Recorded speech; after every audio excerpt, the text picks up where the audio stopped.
Está lá no livro, na carta de Paulo, à igreja de Éfeso, Efésios, capítulo 6, a partir do verso de número 10.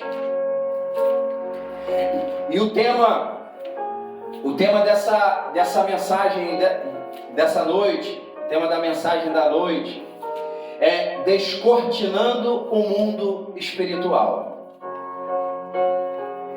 Essa noite a gente vai descortinar esse mundo espiritual que muitos creem, muitos não creem, muitos dizem que é mito, outros ignoram, mas o mundo espiritual é mais real do que nós podemos imaginar. O mundo espiritual existe e é real. E hoje a gente vai descortinar esse mundo espiritual. Hoje a gente vai falar de alguns pontos para que possamos enfrentar esse mundo espiritual. Efésios capítulo 6, o texto base é o verso de número 12. Depois nós vamos estar, no decorrer da palavra, nós vamos estar discorrendo dos outros versículos. Mas o verso de número 12 diz o seguinte: porque não temos que lutar contra a carne e contra a sangue, mas sim contra os principados, contra as potestades, contra os príncipes das trevas deste século, contra as hostes espirituais da maldade nos lugares celestiais. A gente sabe que seguir a Jesus é uma batalha.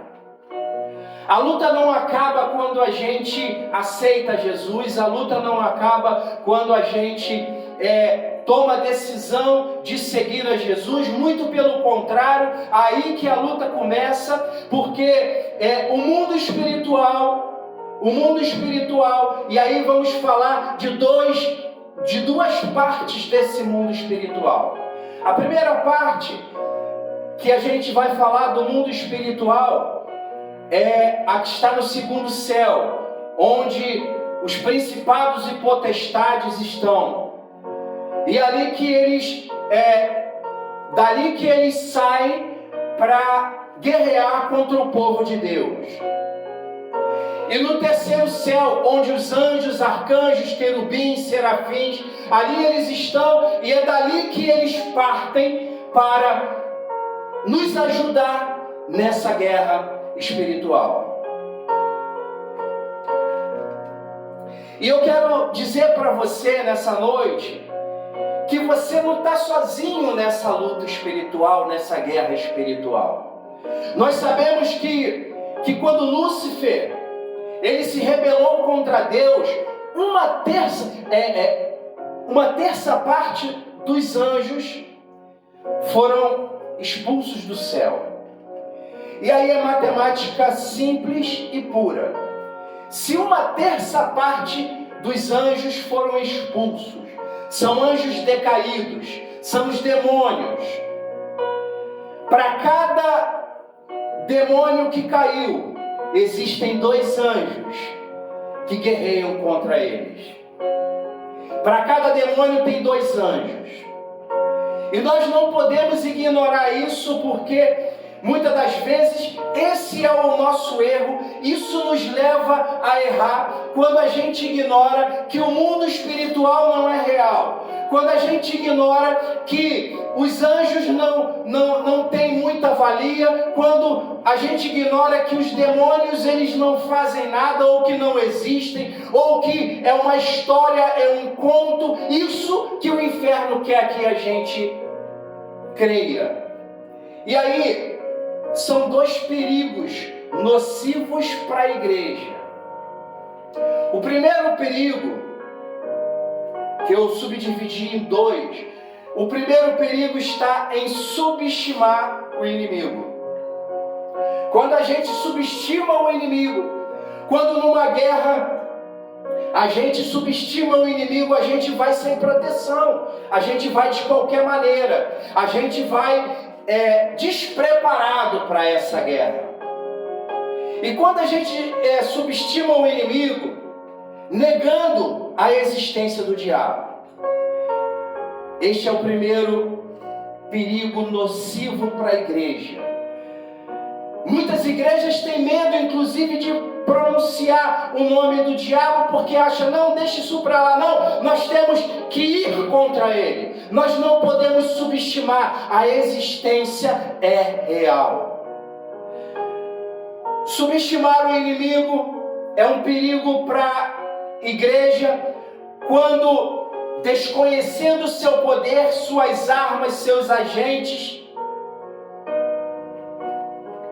a gente vai despreparado, a gente vai sem saber, a gente vai sem conhecer que armas que o inimigo usa, quais são os agentes que ele usa, quais são as atitudes que ele toma, e isso é importante que a igreja saiba. O segundo perigo nocivo para a igreja é superestimar o inimigo. É achar que tudo é culpa do diabo. É transferir para o diabo toda a responsabilidade pessoal. Nós não podemos subestimar, nem podemos superestimar. Quando a gente subestima, a gente não se prepara.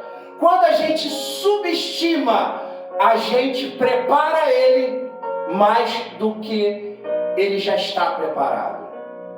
Então, nem tudo é culpa do diabo, nem tudo é responsabilidade dele. Tem coisas de responsabilidade pessoal nossa. Nós não podemos superestimar o inimigo, mas também não podemos subestimar o inimigo, negando a existência dele, desconhecendo o seu poder, desconhecendo as armas que ele usa, desconhecendo os agentes que ele usa, desconhecendo a forma que ele usa. E aí a gente vai começar a descortinar o mundo espiritual. Contra quem não é nossa luta? Verso de número 12 nós lemos lá. Vamos repetir. Porque não temos que lutar contra a carne e o sangue, mas sim contra os principados, contra as potestades, contra os príncipes das trevas desse século, contra as hostes espirituais da maldade nos lugares celestiais. Então, contra quem não é nossa luta? Nossa luta não é física. Nossa luta é espiritual. Nossa luta não é contra a carne nem contra sangue. É contra principados, potestades, príncipes das trevas, contra as hostes espirituais. Nossa luta não é contra as pessoas. Nós temos visto a igreja errar. Nós temos visto a igreja errar quando ela luta contra a pessoa que pensa diferente dela, ou quando professa a fé diferente dela. A nossa luta não é contra a carne, contra sangue, contra pessoas. Há muitos cristãos que estão entrando numa batalha e estão ferindo os próprios irmãos porque acham que a luta é contra pessoas. A luta não é contra pessoas, a luta é contra principados, potestades. A luta não é contra carne ou sangue. A luta não é física. E olha aí, a cortina começa a abrir. Nós começamos a ver que não podemos subestimar o inimigo. Nós começamos a ver que nós não podemos superestimar o inimigo. Nós vimos que a luta não é contra a carne, contra a sangue, não é física. A cortina começa a abrir.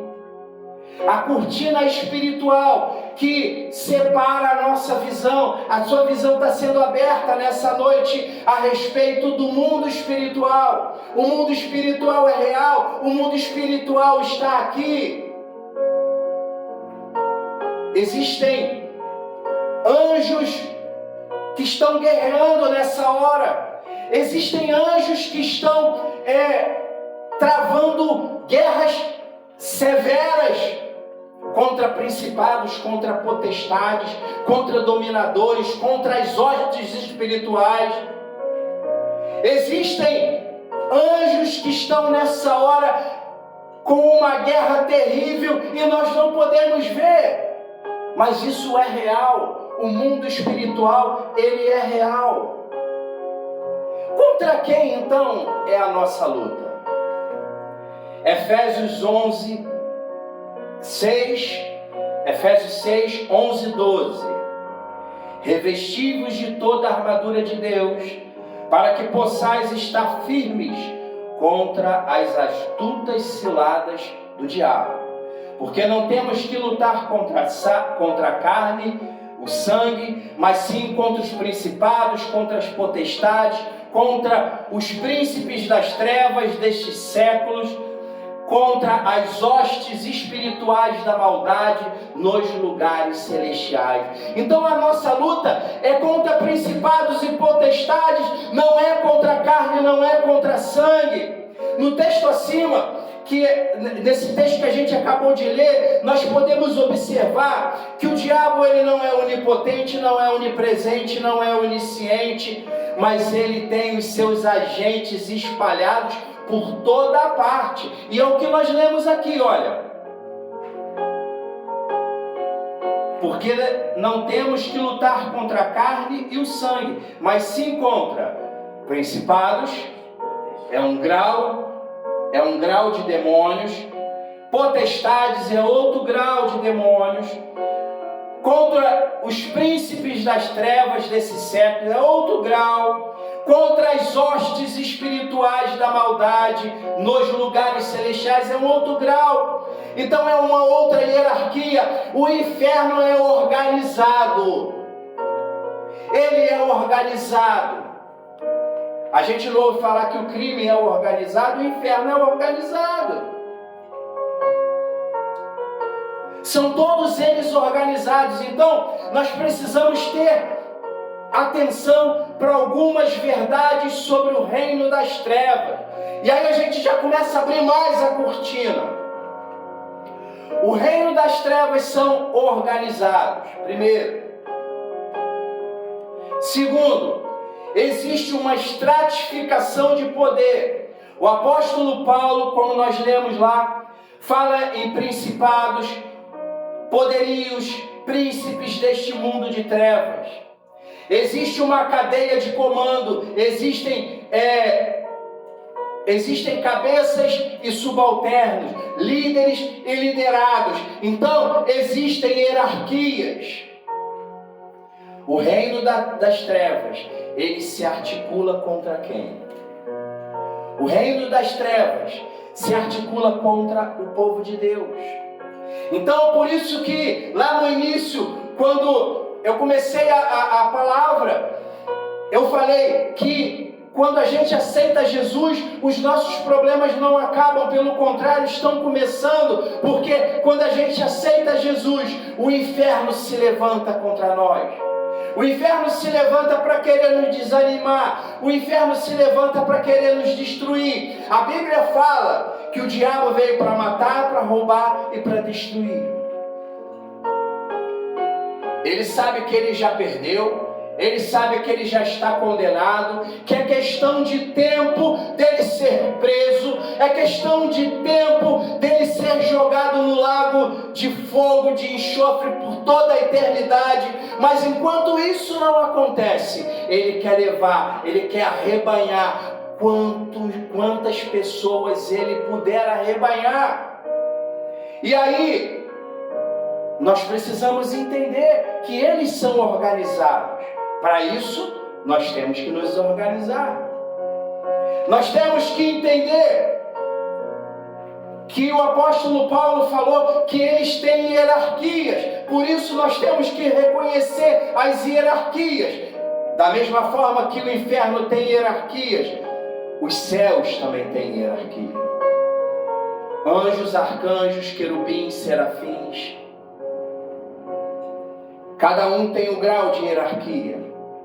Lá em Daniel fala que ele estava orando, ele estava pedindo, e E Deus, ele já tinha respondido no primeiro dia que ele tinha orado, mas na verdade a oração, a resposta ficou presa pelo príncipe da Pérsia, ficou presa por Satanás, ficou presa no mundo espiritual. Precisou o arcanjo Miguel descer para poder levar e ultrapassar aquela hierarquia. Então, se o inferno é organizado, o céu também é organizado. O inferno só é organizado porque ele saiu do céu diante de uma organização. Deus faz tudo organizado. Deus fez tudo perfeito. O reino das trevas, eles têm se articulado contra a igreja de Cristo. Ele investiga a tua vida. O reino das trevas investiga a tua vida para buscar uma oportunidade para te atacar. Ele investiga a minha vida, ele investiga a tua vida, ele investiga a tua vida para encontrar uma oportunidade, uma fraqueza, para encontrar algo que ele possa conseguir atacar, para que ele possa conseguir atingir. E é isso que nessa noite as cortinas do mundo espiritual vão se desvendar na tua vida, porque a partir desse momento você vai começar a enxergar, vai começar a entender que o mundo espiritual, ele quer te atingir, e aí ele vai buscar na tua vida alguma coisa que ele possa te atingir. E como você vai evitar que isso possa acontecer? Como você vai evitar que o mundo espiritual ache uma brecha, ache algum lugar para que as setas inflamadas do inferno venha sobre a tua vida? E aí nós vamos lá para o verso de número 14 ao 17.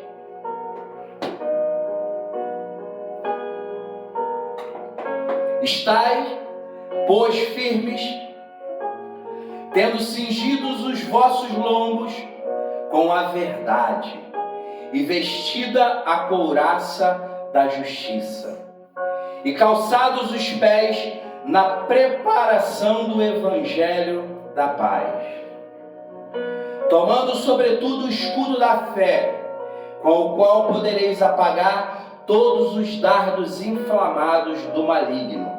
Tomai também o capacete da salvação e a espada do Espírito, que é a palavra de Deus.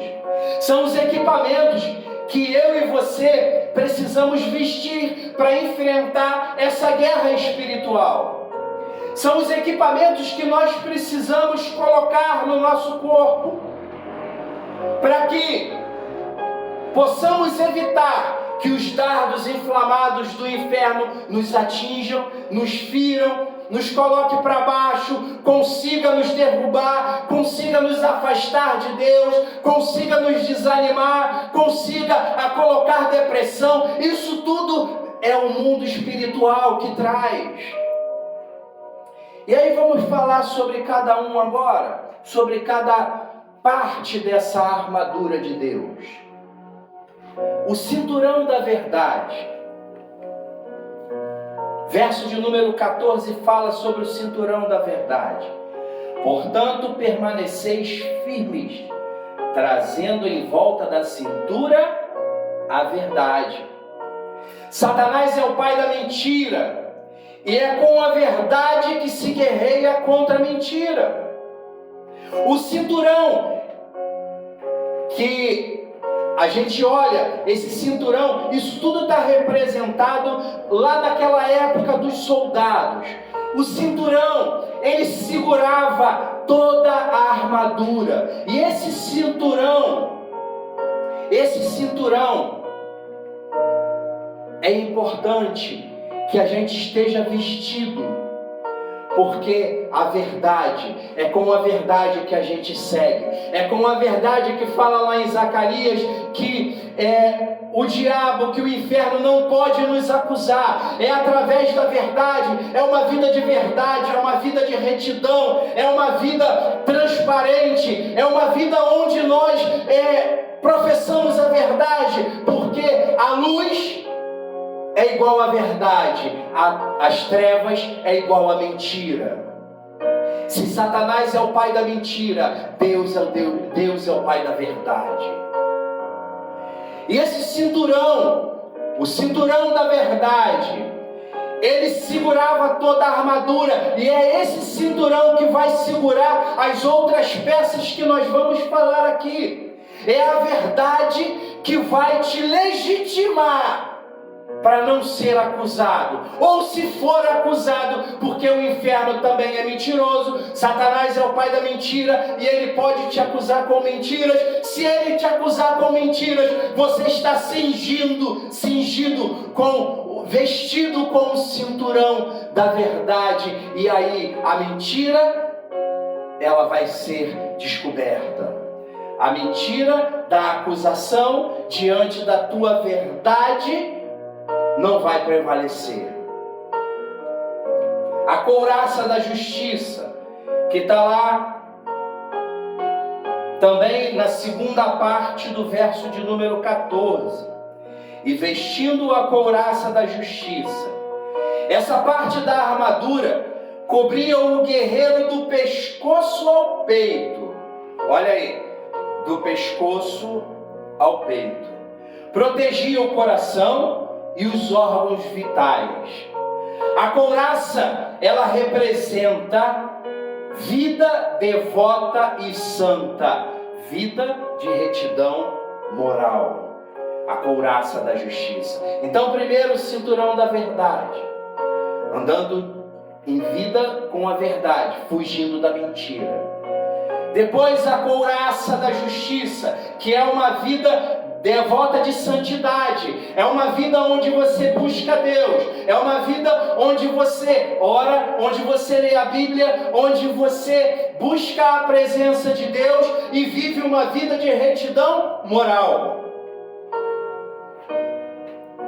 Terceira peça dessa armadura está no verso de número 15: calçando os pés com a disposição para o evangelho da paz. Os soldados romanos, quando eles queriam seguir com segurança, quando eles queriam correr, quando eles queriam ter segurança para guerrear, eles calçavam uma sandália, e nessa sandália, na sola da sandália, tinham pregos, para firmar os passos. Que hoje em dia, esses corredores que a gente vê aí, com a modernidade que já tem, existem chuteiras para esses corredores que têm pregos. Não é bem pregos, mas é algo que quando pisa, fixa o pé no chão e dá segurança. Os jogadores de futebol jogam com chuteira com travas. Para quê? Para não escorregar. Então, quando você coloca o calçado do Evangelho, você está dizendo que ali você está tendo a segurança e está tendo paz com Deus e com o próximo. Quando você veste a sandália, você passa a ter segurança, você começa a andar com segurança. Esse calçado, ele aponta para a segurança em Deus, e a segurança em Deus, ela vem por consequência das outras três peças que nós falamos anteriormente, que é o cinturão da verdade, você está andando em verdade, que é a couraça da justiça, você está andando em retidão, e aí você vem com o calçado do Evangelho, que é justamente a segurança que você tem em Deus. E aí você passa a ter paz. Você tem paz porque você tem segurança. Você tem segurança porque você vive na verdade. Você vive na verdade porque você vive uma vida de retidão moral. quarta peça desta armadura: escudo da fé. Presta bem atenção nessa. Está no verso de número 16. E usando principalmente o escudo da fé, com o qual podereis apagar todos os dardos em chamas do maligno. A Bíblia aqui não fala, queridos, a Bíblia aqui não fala usando talvez o escudo da fé. Fala usando principalmente o escudo da fé. E ela também não fala com o qual podereis apagar alguns dardos. Fala com o qual podereis apagar todos os dardos em chamas do maligno. E aí a gente leva lá para a história, lá para os soldados romanos. Esse escudo, queridos, media 1,60 m de altura por 70 centímetros de largura. Ele protegia todo o corpo dos soldados. Ele era feito de madeira e era coberto com um couro curtido. Quando as lanças dos inimigos, que eram banhadas num material inflamável e que lançava sobre os soldados, essas lanças que na ponta vinham cheias de fogo, e quando batia nesse escudo, elas não feriam o soldado. O escudo da fé serve para proteger todo o teu corpo contra o ataque do diabo e seu exército. É o escudo da fé. Você vai pegar o escudo da fé, você vai pegar a tua fé para você crer. Então, uma peça depende da outra para formar toda a armadura para te proteger nessa guerra espiritual, para te proteger dessa guerra, desse mundo espiritual que a gente não vê. E aí a gente entra num grande engano. A gente não vê o mundo espiritual e a gente acha que o nosso inimigo não é real porque a gente não vê, mas ele é muito real, embora seja invisível.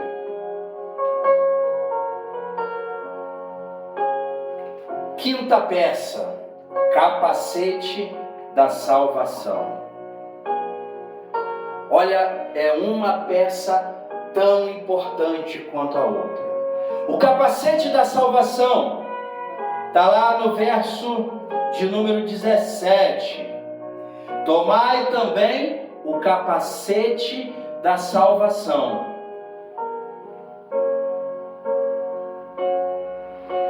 A guerra espiritual não é uma guerra ficta, não é uma ficção.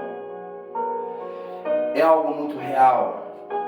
O fato do nosso inimigo ser invisível não significa que ele não é real. Eu quero bater nessa tecla. Ele é invisível, mas ele é real. Não entre nesse engano. Não entre no engano que o mundo espiritual você não vê e por isso ele não existe. Mas ele é real. Você não vê, eu não vejo, mas é real. Existe nesse momento guerras sendo travadas pela tua vida. De repente você está num leito de hospital. De repente você está numa cama. De repente você hoje não conseguiu ir à igreja porque você está com depressão, e isso é o mundo espiritual te parando, é o mundo espiritual querendo te matar, é o mundo espiritual querendo que você seja atingido, e você está sendo atingida, mas nessa noite não vai ser mais. Nessa noite isso vai cair por terra, porque essa cortina do mundo espiritual está sendo aberta para você. A cortina do mundo espiritual. E aí não menos importante das outras peças dessa armadura, é o capacete da salvação. Essa peça da armadura fala de uma mente controlada por Deus. É na tua mente que o inferno vai dizer que você não presta para nada, que você não é ninguém, que você é derrotado ou derrotada. É no campo da tua mente que existem as maiores batalhas. É no campo da tua mente que o diabo lança as setas, que ele tenta controlar. E aí quando você coloca o capacete da salvação, você está colocando e você está dizendo para o inferno: a minha mente está protegida porque ela está controlada pelo Deus de Israel, pelo Deus que criou todas as coisas, pelo Deus que deu o único filho para nos salvar. Quando Deus controla a nossa mente, o diabo não pode nos levar a fracassar. Quando Deus controlar a tua mente em definitivo, a tua depressão não vai te parar. Quando Deus controlar a nossa mente em definitivo, ainda que a gente passe por momentos difíceis, ainda assim a gente vai ter a nossa mente controlada por Deus. E quando a nossa mente está controlada por Deus, pode vir o que vier, nós vamos sempre dizer: o meu Deus é maior do que os meus problemas. O meu Deus está no controle de todas as coisas. Esse Deus tão poderoso está no controle de todas as coisas.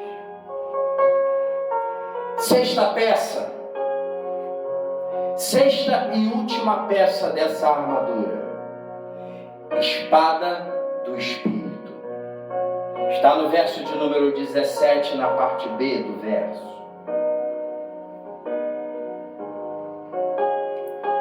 E a espada do Espírito, que é a palavra de Deus.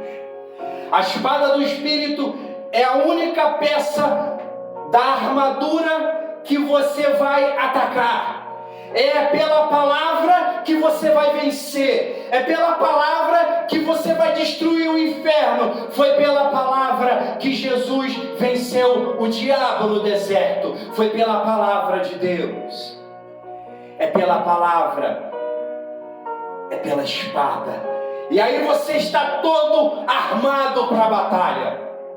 Você está com o cinturão da verdade, vida reta, uma retidão. Você está com a couraça da justiça, uma vida de retidão moral, uma vida de devoção, uma vida santa diante de Deus. Aí você também está com o calçado do Evangelho, a sandália nos teus pés, e você está dizendo: eu tenho fé, eu tenho segurança em Deus. Você já começa a ficar protegido, você já começa a se armar para a guerra. Aí você pega o escudo da fé para proteger todo o teu corpo contra as setas do inferno. Você coloca o capacete da salvação, tua mente está protegida por Deus. Aí você pega a espada, que é a palavra de Deus.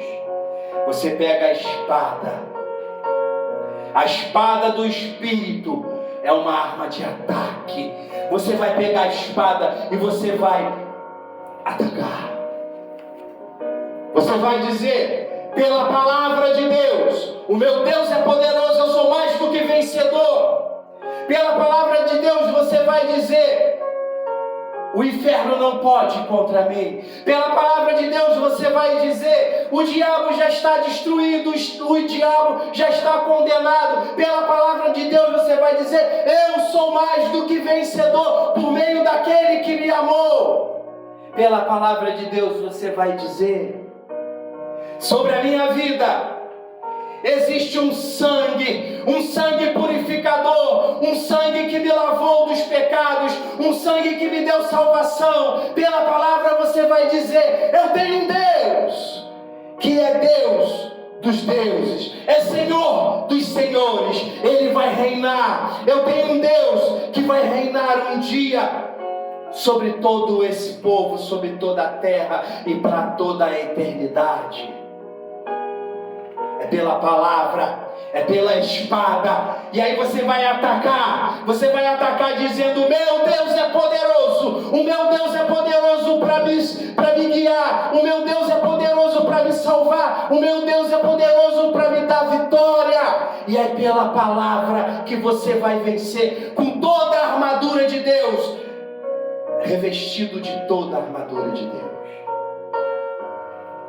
Para a gente terminar, 5 maneiras para sairmos vencedores dessa guerra. Tá fácil agora, né? Precisamos do revestimento do poder de Deus. 2, precisamos do revestimento de toda a armadura de Deus. Não é parte da armadura de Deus. Precisamos de vigilância constante. Vigiai e orai para que não entreis em tentação. Precisamos estar a postos e não ceder às pressões do inferno. Precisamos estar a postos para que, a hora que vier as pressões, nós consigamos não ceder a essas pressões. Precisamos estar atentos, mesmo depois de uma vitória consagradora. Ainda que você tenha uma vitória, ainda que você esteja guerreando, você esteja lutando, você esteja falando com Deus, você esteja clamando, e aí Deus te dá a vitória. Aí você fala glória a Deus, porque Deus me deu aquela vitória. E aí você descansa, você tira a armadura. Não. Mesmo depois de uma vitória consagradora, precisamos estar atentos. Então isso quer dizer que a todo momento precisamos estar vestidos com a armadura de Deus. Precisamos estar com todas as peças da armadura de Deus. E isso vai se intensificar na tua vida de oração com Deus. Isso vai se intensificar com a tua vida, a forma que você vai orar, a forma que você vai buscar a Deus, a forma que você vai ter uma vida de consagração. Que nessa noite, essa palavra possa ter aberto as cortinas do mundo espiritual. Que nessa noite você possa vestir toda a armadura de Deus e ser cheio do Espírito Santo, ser cheio da presença de Deus, no nome de Jesus.